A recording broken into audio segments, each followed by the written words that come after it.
ایک خاتون کے داماد نے اس کی بیٹی پہ ہاتھ اٹھایا. غلط کام ہے, میں ہاتھ اٹھانے کو پروموٹ نہیں کرتا, کہیں آپ یہ سمجھیں کہ شوہروں کو چاہیے بیویوں کو ماریں, ایسا نہیں ہے. لیکن عورت تھی سمجھدار, بیٹی نے گھر آ کے بتایا میرے میاں نے ہاتھ اٹھایا ہے. آج کل تو عورتیں اور گھر مائیں تباہ کر دیتی ہیں. تو ماں نے کہا بیٹا دیکھ شوہر نے ہاتھ اگر اٹھایا ہے نا تو کوئی تو بات ہوئی ہوگی. فوراً کیا کرتے ہیں, فون گھما کے داماد کو گالیاں دینا شروع کر دیتے ہیں. یہی ہوتا ہے نا آج کل مارکیٹ میں, تو نے ہاتھ کیسے اٹھایا, ہوتا کون ہے تو. پہلے تحقیق کر لو بھائی, بولا کیا ہے اس نے. ہاں کوئی ایسی بات نہیں ہے, اس کو بولو بھائی کیوں, یہ تو کوئی ایسی بات نہیں ہے جس پہ ہاتھ اٹھایا جائے, اور اگر غلط بھی ہے تو اتنی غلط تھوڑی ہے کہ ہاتھ اٹھایا جائے. تو بس جذباتیت کا شکار ہے, افراط و تفریط ہے, پولائٹ بننے کے چکر میں سارا بیڑا غرق ہو رہا ہے. ٹھیک ہے نا, یہ اسلام کے اخلاق نہیں ہے. ہر چیز بیلنس ہے اسلام میں, ہر چیز. کتنا پیارا اصول ہے, بچے کو 7 سال کی عمر میں محبت سے سمجھاؤ, مارنے کی اجازت نہیں ہے. چھوٹا ہے بھائی, نماز پڑھے ٹھیک ہے, نہیں پڑھے تو بھی ٹھیک ہے. 10 سال تک برداشت کرو, 3 سال تمہارے پاس ہیں محبت کے لیے. 10 سال میں بھی نماز نہیں پڑھتا تو اب انسان لاتوں کے بھوت ہاتھوں سے نہیں سمجھتے, اب ہاتھ اٹھانا پڑے گا آپ کو. اب نہیں اٹھائیں گے تو یہ پولائٹنس نہیں ہے, یہ آپ کے نالائق ہونے کی, بولو نا بھائی, دلیل ہے, آپ کے نالائق ہونے کی دلیل ہے. تو ہر چیز میں ایسا ہے, ہر چیز میں, ہر معاملے میں. آپ کا ملازم ہے, صحیح کام نہیں کر رہا, ٹائم پہ نہیں آ رہا, بزنس کا بیڑا غرق کر دیا, محبت سے سمجھاؤ, تمیز سے. 2-4 دفعہ کے بعد چل بھائی چھٹی تیری, نکل پتلی گلی سے, ٹھیک ہے نا. فیکٹری ہے, ہم نے کو ایدی سینٹر تھوڑی کھولا ہوا ہے ہم نے یہاں پہ. ہمارے ایک رشتے دار فیصل آباد میں, ان کی فیکٹری تھی کپڑے کی, مجھے لے گئے. ویسے مجھے شوق بھی ہے چیزیں دیکھنے کا, کیسے بن رہا ہے, کیا ہو رہا ہے. تو ملازم بڑے تمیز سے کام کر رہے ہیں. میں نے کہا پہلی دفعہ دیکھا ہے ملازم اتنی تمیز سے. انہوں نے کہا ٹھڈے مار مار کے ان کو انسان بنا ہے. ٹھڈے مار مار کے کیا بنا ہے, کہہ رہے بیٹھے رہے, کہتے تھے جب آتا تھا سو رہے ہوتے تھے, کام ہی نہیں کرتے. دہاڑی پہ تو ایسے ہی ہوتا ہے نا, کمیشن پہ کام ٹھکا ٹھک ہوتا ہے, دہاڑیوں پہ کام ایسا ہی ہوتا ہے. تو یہ نہیں ٹھڈے وڈے نہیں مارے, تمیز, اصل تو تمیز ہی ہے, لیکن تمیز کی بھی ایک کیا ہے میرے بھائی, حد ہے, حد ہے تمیز. تو مسلمان چونکہ ہماری زندگیوں میں بیلنس ہی نہیں ہے. اصل تو اخلاق ہی ہے, یاد رکھو.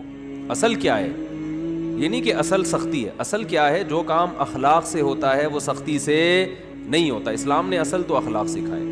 آپ صلی اللہ علیہ وسلم نے فرمایا قیامت کے دن میرے سب سے قریب وہ ہوگا احسنہم اخلاقا, جس کے اخلاق سب سے اچھے ہوں گے. گالیاں, ٹھڈے, یہ کوئی تہذیب نہیں ہے. مار دھاڑ, گھروں میں چیخو پکار, گالیاں دے رہے ہیں رشتہ داروں کو, گالیاں بلب کے رشتہ داروں کو. بھائی کہ لائٹ اگر جا رہی ہے تو گالیاں دینے سے لائٹ تھوڑی آ جائے گی, ٹھیک ہے نا. نہ بلب کے رشتہ داروں کو گالیاں دینے سے لائٹ آئے گی, نہ بلب کو گالیاں دینے. آپ کی زبان کیا ہو جائے گی, خراب ہو جائے گی. تو اصل تو اخلاق ہی ہے. حضرت انس بن مالک رضی اللہ تعالی عنہ نے 10 سال نبی کی خدمت کی ہے, بچے تھے. فرماتے ہیں ایک دفعہ بھی ایسا نہیں ہوا کہ میں نے کوئی کام نہیں کیا اور آپ نے یہ پوچھا کیوں نہیں کیا, اور میں نے کوئی کام نہیں کرنا تھا اور کر دیا تو آپ نے یہ پوچھا ہو کہ کیوں کیا. بس جتنا کام کر دیا ٹھیک ہے, نہیں کیا تو بھی ٹھیک ہے. نبی صلی اللہ علیہ وسلم نے حضرت انس بن مالک کو ایک دفعہ کسی کام سے بھیجا. وہ بچے تھے, بجائے کام کرنے کے بچوں میں کھیلنے لگے جا کے. تو آپ صلی اللہ علیہ وسلم گئے, دیکھا بھائی کہاں ہیں, تو دیکھا وہ تو کھیل رہے ہیں. تو آپ صلی اللہ علیہ وسلم حضرت انس بن مالک کے پیچھے جا کے کھڑے ہو گئے. حضرت انس نے پیچھے مڑ کے دیکھا تو آپ صلی اللہ علیہ وسلم کھڑے ہوئے مسکرا رہے ہیں, کچھ بھی نہیں کہا. سمجھ رہے وجہ کیا ہے بھائی, یہ تو اپنی ان کی والدہ نے گفٹ دیا ہے نا خدمت کے لیے, تو اپنی مرضی سے خدمت کر رہے ہیں, اس میں سختی کیسی. ٹھیک ہے خدمت کر دی تو بھی, اور بچوں کے ساتھ تو ویسے بھی شریعت میں سختی نہیں ہے, بچوں کے ساتھ تو بہت نرمی ہے. میں تو وہ جو ٹھڈے مارنے کی بات کروں تو 30-35 سال کے تھے نا جو پڑے ہوئے ہیں.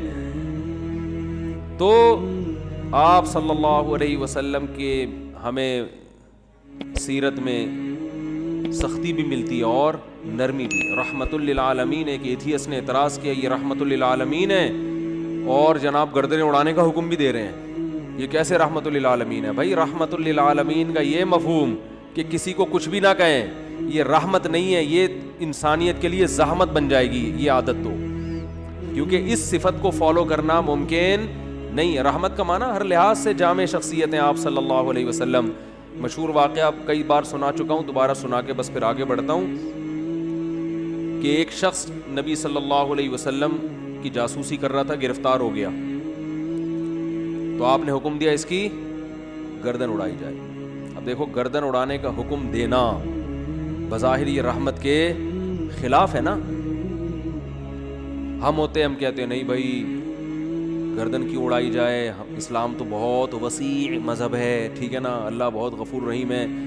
آپ صلی اللہ علیہ وسلم نے حکم کیا دیا گردن، کیونکہ نہیں اڑائی تو یہ اپنے ساتھیوں کے ساتھ ناانصافی ہو، کل دوبارہ جاسوسی کرے گا۔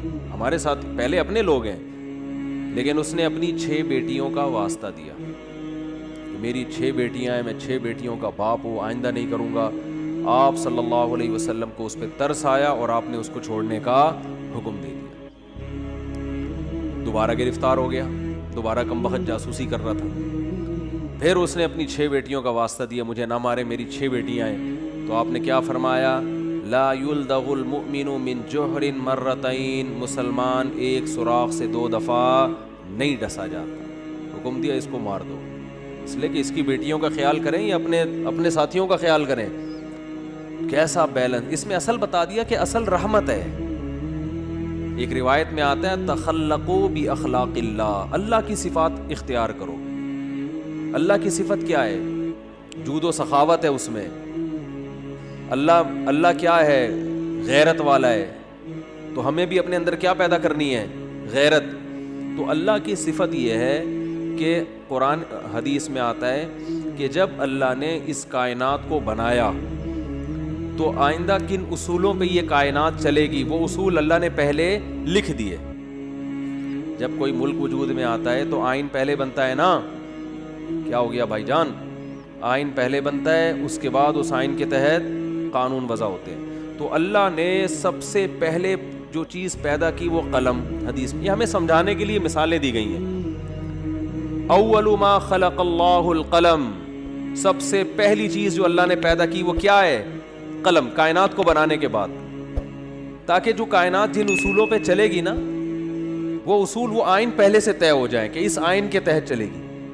اور اللہ نے سب سے پہلی چیز قلم بنا کے اسے حکم دیا لکھ، ٹھیک ہے نا؟ کیا حکم دیا؟ بولو نا، لکھ۔ تو پہلا اصول لکھا سبقت رحمتی علی غضبی، میری رحمت میرے غصے پر غالب رہے گی۔ کیا پیاری بات اللہ نے ہم لوگوں کے لیے لکھ دی، جس کی وجہ سے آج ہم بچے ہوئے ہیں۔ یعنی جہاں غصے اور رحمت میں ٹکراؤ ہوگا تو رحمت کیا ہوگی؟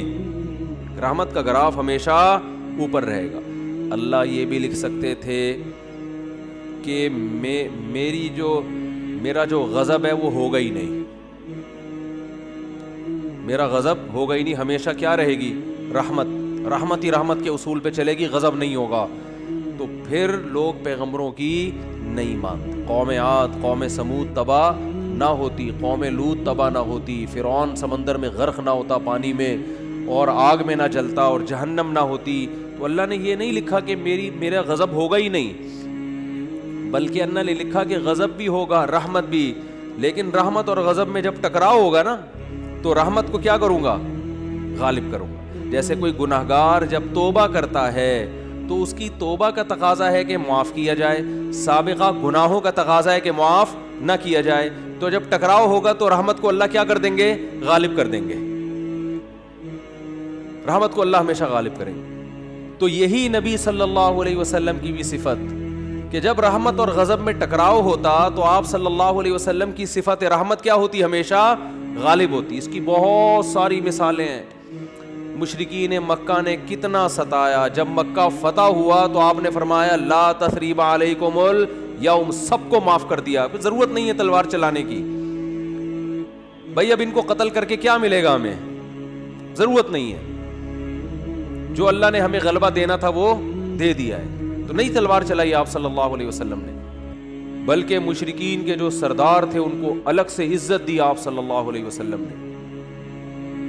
لیکن جہاں یہ جو جاسوس پکڑا گیا تو اس میں بھی معافی مانگی, 6 بیٹیوں کا حوالہ دیا. جب 6 بیٹیوں کا حوالہ دیا تو بیٹیاں ہونا اس کی علامت ہے کہ باپ پہ کیا کیا جائے, رحم. بیٹیوں کا کون پوچھے گا بعد میں. جاسوس ہونا اس کا تقاضا کرتا ہے کہ گردن اڑائی جائے. تو یہاں بھی رحمت اور غضب کیا ہو رہے ہیں, بولو بھائی, ٹکرا رہے ہیں. اس لیے آپ صلی اللہ علیہ وسلم نے کیا حکم دیا, چھوڑ دو. بیٹیوں کا واسطہ دے رہا ہے. دوبارہ جب پکڑا گیا ہے تو اب بھی اگر چھوڑنے کا حکم دے دیا جاتا تو اس کا مطلب صفت غضب ہے ہی نہیں. اور یہ بہت خطرناک چیز ہے کہ آپ کے اندر غضب کی اور انتقام کی صفت ہی ختم ہو جائے, انتقام لیس ہو جائیں. اس کا مطلب آپ قوم کے لیڈر نہیں بن سکتے, آپ قوم کو گائیڈ نہیں کر سکتے, آپ قوم خود بھی ڈوبو گے, قوم کو بھی ڈبو دو گے, آپ برباد ہو جاؤ گے. تو میں یہ اتنی ڈیٹیل میں اس لیے بیان کر رہا ہوں کہ یہی چیز ہمیں بھی اپنانے کی ضرورت ہے. اصل پیار ہے, اصل محبت ہے, اصل رحمت ہے, اس کو غالب رکھنا ہے ہمیشہ. لیکن انتقام لیس بولو نہیں بن جانا, غضب لیس بولتے کیوں نہیں, کیا ہو گیا, نہیں بننا ہے. ایسا نہیں ہو جانا کہ اتنے میٹھے کے جو بھی چائے نگل لے کھا کے. تو یہ جو علماء پہ لوگ اعتراض کرتے ہیں وہ یوں نہیں کیا تو ان کو غصہ کیوں آ گیا, کھڑے کھڑے سنا کیوں دی, یہ تو بھائی آدمی ہے, روٹی کھائیں گے تو غصہ آئے گا. اور اگر اتنے میٹھے کے جو بھی جو مرضی کرتا رہے غصہ ہی نہ آئے تو ایسا نہیں ہوتا. پیغمبروں کو نہیں غصہ آیا. حضرت موسیٰ علیہ السلام کلیم اللہ, ان کا جلال کیا تھا, مشہور تھا, کلیم اللہ تھے. کیسا جلال کے واقعات ہیں. حدیث میں آتا ہے کہ موت کا فرشتہ حضرت موسیٰ علیہ السلام کے پاس آیا انسانی شکل میں. حضرت موسیٰ نے پوچھا کیسے آنا ہوا, ٹھیک ہے, کہا موت کا فرشتہ ہوں, آپ کی روح قبض کرنے آیا ہوں. حضرت موسیٰ نے ایک کھینچ کے تھپڑ لگا, اتنی زور سے مارا ان کی آنکھ نکل کے گر گئی نیچے. وہ اللہ کے پاس گئے, اللہ اپنے کس بندے کے پاس بھیجا ہے تو نے مجھے, ہے بھائی پتہ نہیں حضرت موسیٰ کو غصہ کس بات پر آیا, سٹائل ان کا ایسا ہوگا, ہے بھائی, یا کیا وجہ, وہ تو حضرت موسیٰ ہی جانتے ہیں. ظاہر ہے پیغمبروں کو ناحق غصہ نہیں آتا, لیکن اللہ بس ایک حضرت موسیٰ کی جو جلالی صفت ہے نا اس کا اظہار کرنا چاہتے تھے کہ دشمنوں کو کہ ان سے بچ کے رہو. ٹھیک ہے, انہوں فرشتے کے تھپڑ لگا دیا, تھوڑا سا احتیاط رکھو ان سے. تو اصل کیا ہے میرے بھائی, اصل محبت ہے. یہ میں اس لیے بتا رہا ہوں کہ بعض لوگ الٹی کوالٹی ہوتی ہے ان کے اندر. اصل غصہ ہے, جب دیکھ لیں غصہ جاری نہیں ہو رہا تو پھر تمیز پہ آ جاتے ہیں وہ, ٹھیک ہے نا. شروع میں کیا کرتے ہیں, غصہ اور مار دھاڑ اور گالیاں یہاں سے شروع کرتے ہیں پہلے, یعنی آپشن یہ ہوتا ہے ان کا. اگر اس سے بندہ قابو میں نہیں آیا تو ان کو اندازہ ہو جاتا ہے یہ قابو میں آنے والا نہیں ہے, پھر وہ کس سے بات کرتے ہیں, تمیز سے بات کرتے ہیں. بالکل اس کی مثال ہے, ایک آدمی نے کسی کے چاقو رکھا, بولا تیری جیب میں جو کچھ ہے نکال دے, اس نے ٹیٹی نکال دی. اب یہ کہہ رہے تیری جیب میں جو کچھ ہے نکال دے, ٹھیک ہے. یعنی سامنے والا اگر آپ سے بھی بڑا فنٹر نکل آیا, آپ سے بھی بڑا فنٹر نکل آیا تو پھر آپ کہتے ہو بھائی یہاں تمیز, یا تمیز سے بات کے علاوہ آپ کے پاس کوئی آپشن نہیں, فوراً غصہ ٹھنڈا ہو جاتا ہے. تو یہ غلط ہے. نہ تو غصہ لیس ہو جانا ٹھیک ہے کہ کچھ بھی ہوتا رہے, اور چونکہ میاں بیوی میں بہت ہو رہا ہے آج کل, یہ بہت زیادہ پھڈے جھگڑے, داماد ایک نمبر کا ہیروئن چیز, چرسی کہیں کا, الو کا, کیا بولوں میں, اور برداشت پہ برداشت, نہیں کل ٹھیک ہو جائے گا, نہیں پرسوں ٹھیک ہو جائے گا. بھائی نہیں ٹھیک ہوگا, یہ چھوڑ دو اس کو. نہیں جی اللہ کی رحمت بہت بڑی ہے, ہو سکتا ہے ٹھیک ہو جائے. بھائی اللہ کی رحمت بڑی ہے اس کا یہ مطلب ہے ہی نہیں. اس کا مطلب ہے کہ چھوڑ دو تو اللہ کی رحمت بڑی ہے, کوئی دوسرا دلا دے گا اللہ.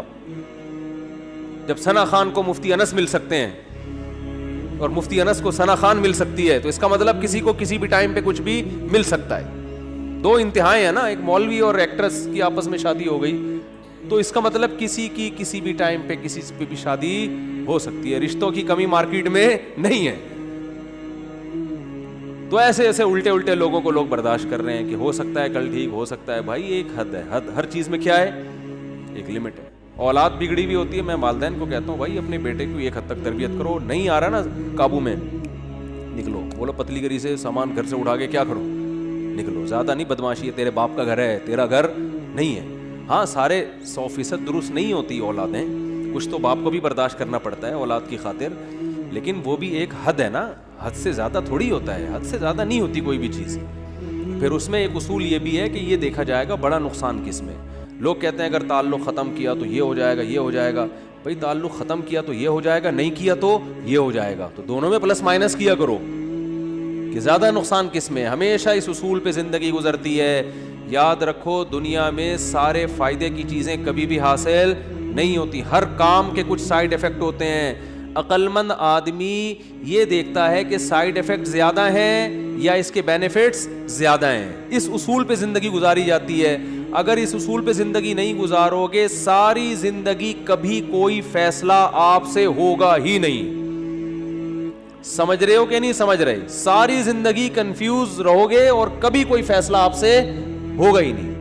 ہمیشہ اس اصول پہ زندگی گزرتی ہے کہ یہ کام کرنے میں بھی نقصان, نہ کرنے میں بھی, کرنے میں زیادہ یا نہ کرنے میں زیادہ. اس کو پلس مائنس کر کے فوراً رپورٹ مارکیٹ میں لایا کرو, ٹھیک ہے نا, اور رپورٹ خود تیار کرو, کرنا ہے بھائی کہ یہ سائیڈ ایفیکٹ ہیں اس کے, تو یہ برداشت کریں گے. جیسے اینٹی بایوٹک ہے, کچھ سائیڈ ایفیکٹ ہوتے ہیں, اب ہوتے ہیں تو ہوتے رہیں, کیا خیال ہے؟ تو میں یہ عرض کر رہا تھا کہ اللہ تعالیٰ کا کیا اصول ہے. اللہ تعالیٰ نے بھی کتنی بڑی اللہ کی رحمت, لیکن اللہ نے اس کا ایک اصول اور ضابطہ بنا دیا کہ آخرت میں اس کو نہیں بخشوں گا جو مجھے نہیں مانے گا یا میرے ساتھ شرک کرے گا, کچھ بھی ہو جائے, چاہے پیغمبر کی سفارش کیوں نہ آ جائے, بلکہ پیغمبر پر پابندی لگا دوں گا کہ آپ کو ان کی سفارش کی اجازت نہیں ہے. یہ بہت بھائی, اس سے پتہ چلتا ہے ایمان بہت بڑی نعمت ہے. آج مسلم گھرانوں میں بات بات پر ایمان سے ہاتھ دھو بیٹھتے ہیں.